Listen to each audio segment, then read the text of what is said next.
بسم الله الرحمن الرحيم. السلام عليكم خاوتي. نظرا الأسئلة الكثيرة اللي راهي يجيني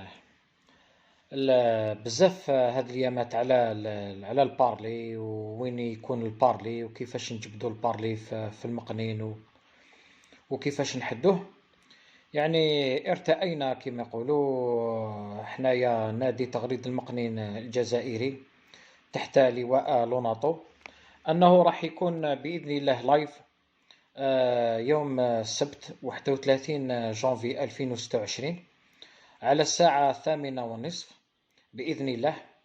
راح نشرح خاوتي مليح على البارلي باش الناس تفهموا، وباش تكونوا بإذن الله في الموعد بإذن الله تعالى. وبارك الله فيكم، والسلام عليكم ورحمة الله تعالى وبركاته. بسم الله الرحمن الرحيم.